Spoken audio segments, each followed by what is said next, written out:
Let's get into it. Hey, Tamar, how you doing? Hello, good, thanks. How are you? I'm doing great. Hey, before we start any podcast, before we start anything we're doing, we like buttering the bread of every guest we have. We like talking good about you. We do this thing called the over the top intro. I don't know if they told you about it, but if we could jump into it, is that something you want to do? We could do that. You do your thing, man. Over the top sounds great. All right, let's get into it. My next guest is the president of UCLA Psychiatry Department and just so happens to be an award winning filmmaker, writer, and producer who made a film not only highlighting one man's remarkable career, but shows that it's never too late to create, dream, inspire. Tamar Phillips, welcome to the podcast. Hello, Sam. Man, this is great. I got a chance to watch the film. I know it's doing its rounds in the independent circuit scene, but this film was such a love letter to your dad's work. I'm very curious, how did this idea even come about?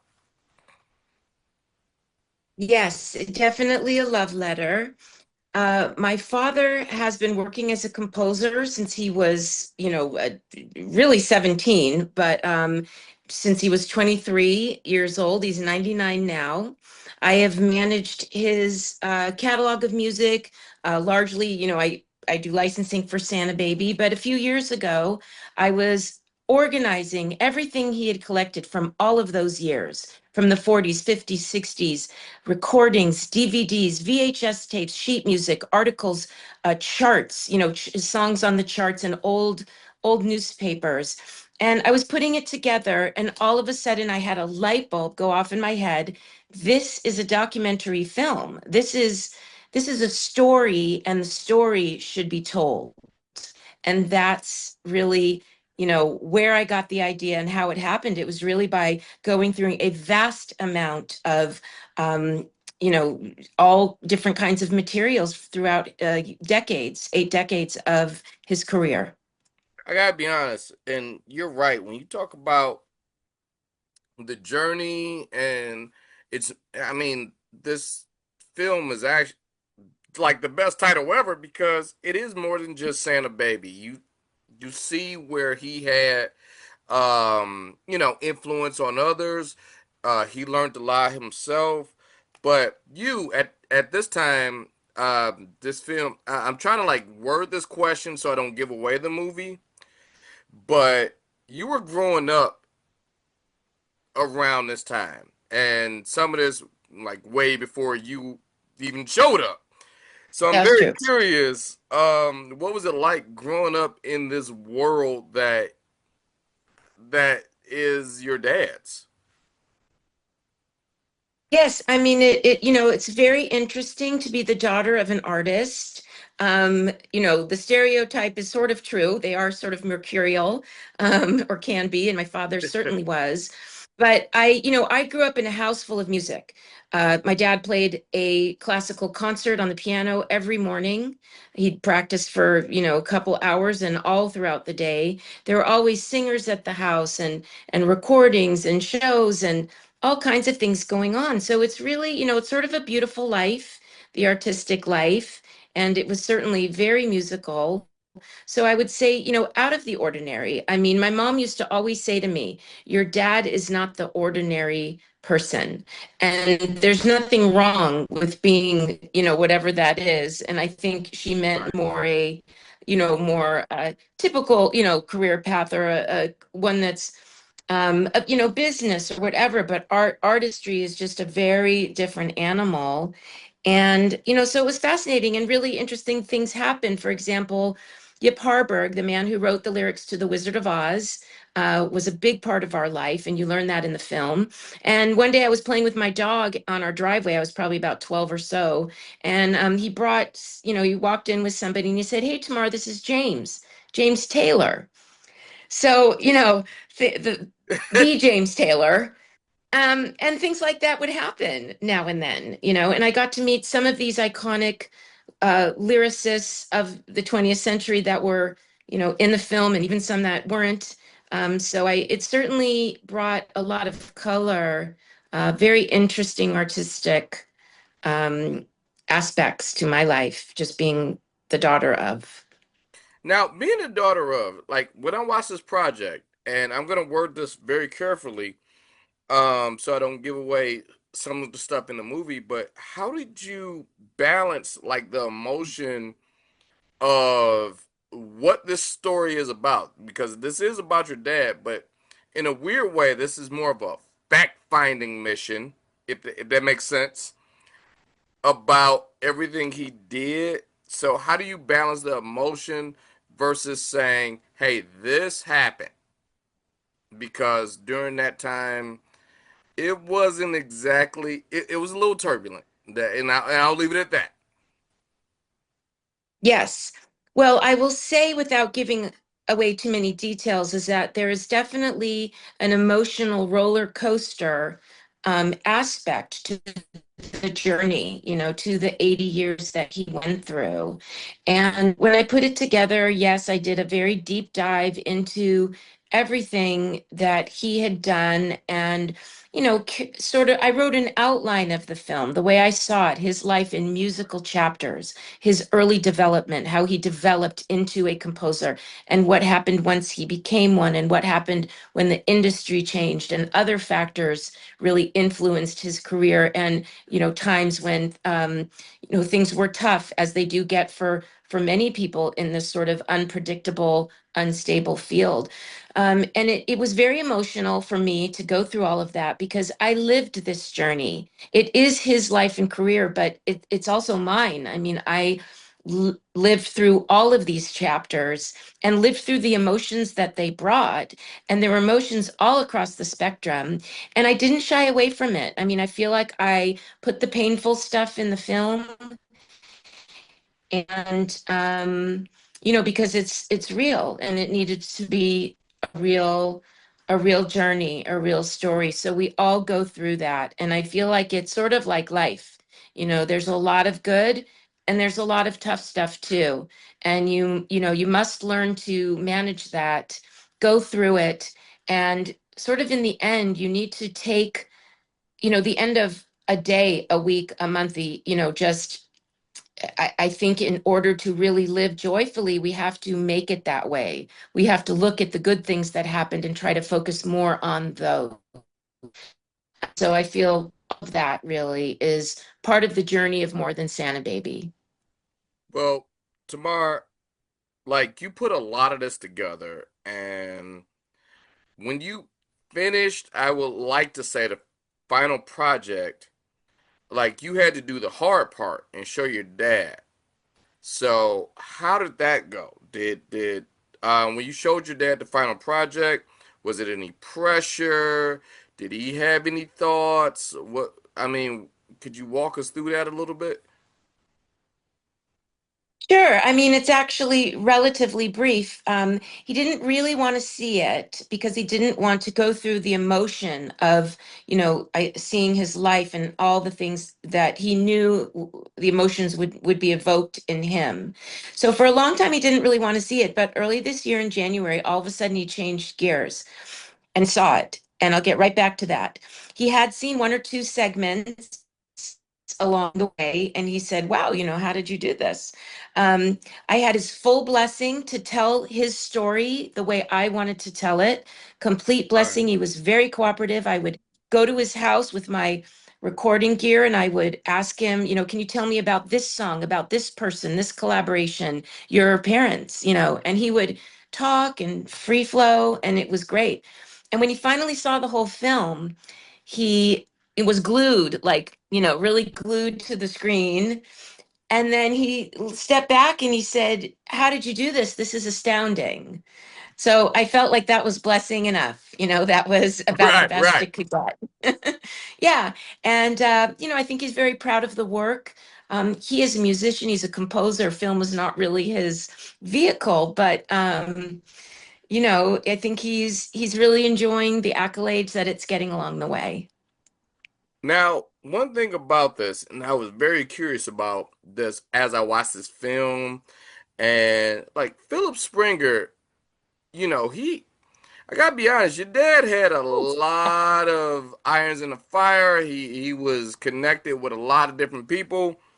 Were in the fact finding missions, things that made the movie versus things that necessarily didn't make the movie. Were there any surprises where, in your case, where you were like, my dad worked with who? And then all of a sudden you figure out like your dad has like two songs with Rick James or something. I mean, like, what was there any Mhm. surprises Yeah. where you're like my dad worked with who? I I did have some surprises. As I dove into it, I found some recordings that I had no idea. Like Frankie Avalon was a huge Hmm. star back then, and he recorded one of his songs, and that song was originally a hit overseas, "Welcome Home, Baby," a hit with the Brooks Brothers. And then Frankie Avalon in America recorded it, and Anita Bryant, and it was a song that several people recorded, and that was really cool, because you sort of remember that name when you're my age. Right. And Kiki D, somebody who was very famous in the UK. She recorded three of his songs. One of them, "Miracles," was a top 10 hit over there. And as you learn in the film, he had, you know, a fair amount of success in the UK. I think most people don't know that. So I discovered some really incredible recordings that sort of fits into that category, the UK European era, in collaboration, most of which was with Buddy Kaye, one of his lyric writer partners. Buddy was part of our life, my whole life growing up, like an uncle. Right. So it was things like that, and then other names in the industry, Monica Lewis, just a lot of people of that era, the golden era. It was like, wow, you had a recording by them. So several examples of that. All right. Well, um, in some parts of the film, your dad calls himself a relic of the golden era, whether that be talking about experiences with the Brill Building. Um, I'm curious, like just walking through your daily life. You're at a CVS, you're at Walgreens, you're just living your life. Where do you see his influence on music day to day? Where you like, oh, that's my dad. Well, I mean, growing up, I would say it was either something local, like he taught a very well-known electronic music class at UCLA Extension. And even though that wasn't like a big, worldwide, song or exposure or whatever, it was very well known locally. And there were people coming over to see his electronic laboratory. In fact, that's why Yip Harburg brought James Taylor over. It was to see the electronic lab. So that was sort of always felt kind of like a big deal.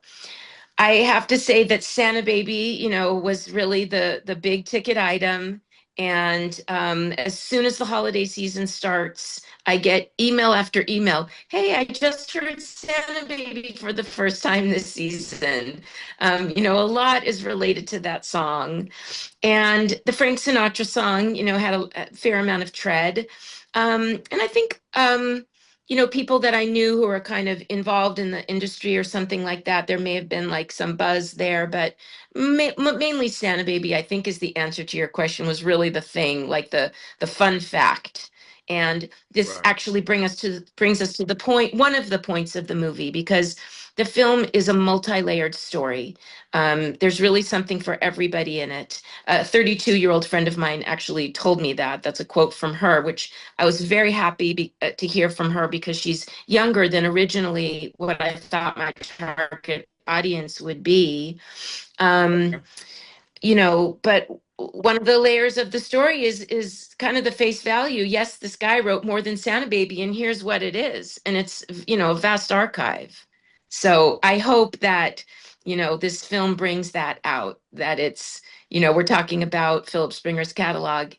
Always want to talk about Santa Baby, but there's talk about some of the other wonderful compositions too. One thing I can't like leave this point because you're dipping into this pool of music that is, made by your dad, and it was a fact-finding mission and it's a love story. But at the same time, this film is kind of a short. So since it is a short, I'm very curious. What was the thing left on the cutting room floor? Something you wish you could have explored a little bit more in, but for whatever reason you had to cut it. There's a lot of music that I did not include, and some footage from some shows that he put on, that are referenced in the film. There are some extraordinarily beautiful scores. For example, he scored the film Tell Me That You Love Me, Junie Moon, which starred Liza Minnelli and Ken Howard. Hmm. Otto Preminger was the director. The love theme that he wrote for that film is haunting. It's gorgeous.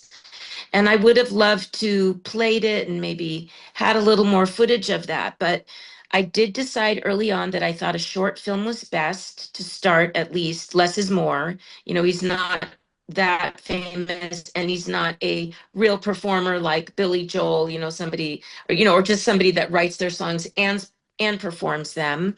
So I probably would have expanded on the movie and television and some shows to display some of the gorgeous music. And I do hope that this film is a kickstart to something bigger, like a More Than Santa Baby stage show or record, so that I can bring out more of what I did leave behind for this. Now, with leaving that out, or you can probably add it in later, or however you see fit, what was the most like challenging part about making this documentary um about your dad? I know it's a lot of emotional stuff, but what would you feel? You can include that as well. What was the most challenging part about making this film? Well, I went through the roller coaster again. It's one that I lived as a child, and I felt all the frustrations of the disappointments all along the way. I went through this, the celebrating the joys, hoping that this show actually, is a hit, hoping that so and so records the song, like all of that hope, and sometimes it happened and sometimes it didn't. That really defined a lot of my life, which, of course, is one of the reasons that I wanted to do this because, without trying to reveal too much of the story, um, I just felt it was an important story to tell for many reasons. Overall, it's really about perseverance and resilience and keeping hope and never giving up. So I think the emotional journey I went through reliving everything probably was the most challenging part. Putting it together technically was actually super fun for me. I didn't come from filmmaking, but luckily I have a lot of filmmaker friends. Luckily I have a really good friend who owns a high-class editing company, Steve Gandolfi. He's one of the executive producers. His company is Cut and Run. They're worldwide. And probably my third cut, he said, he's British. I wish I could do a good British accent, but he was ready to take the film in to his company, assigned one of his editors, and we finished it, in a very professional way. And so, even though I guess it kind of should have been more challenging technically, it was fun. That was a fun mission for me. All right, all right. Well, watching this film, I felt a lot of different emotions based on the thing, and I am wording this carefully so I don't give away too much, but I'm curious, even though this is a love letter to your dad and his work, what do you want the people to take away from this film as they watch it? I think, the overall message, I guess there's a few of them, but one of them is never give up. You continue marching on your path and do it for yourself.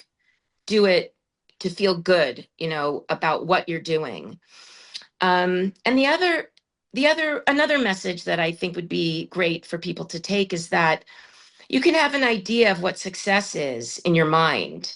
And it may end up being something very, very different that brings you the feeling of accomplishment and success. And be open to that because it may not be exactly what you're striving for, but Right. it could come in a very, from a very different direction, and let that happen. Be open to that. All right. Well, Tamar, thank you so much for just giving us a little bit of your time talking about the film More Than Santa Baby. Um, I know this was a lot for you, mainly because of the subject matter and pretty much stepping outside of your element to even just bring a film like this. You're more than welcome anytime you want to just come on the podcast and chop it up. But I gotta ask, is there anything else on the horizon? Something you want to talk about? Something you want to get out there? Something you got cooking? What's going on, Tamar? Well, okay, Sam, I'm going to mention that the documentary is Oscar qualified, um, for Best Documentary Short. It is submitted. So, while that is, I guess it's a long shot, for shortlist, I'm dreaming big, just like my dad did. So I just throw that out there. And, the interview with you is wonderful because, I just want to create awareness and buzz about the film. And for people to follow the Instagram page at Santa Baby Composer, there's several upcoming screenings, and I would love for people to come out and support the film. And I'd love to meet people who, like this genre and appreciate the story. So that's like the immediate future. I really thought it was going to be one and done, but since then, now I have two other ideas that I believe I will execute, in documentary film form at some point. Although right now I'm focusing on More Than Santa Baby, and it's really my passion project and enjoying every minute of the journey.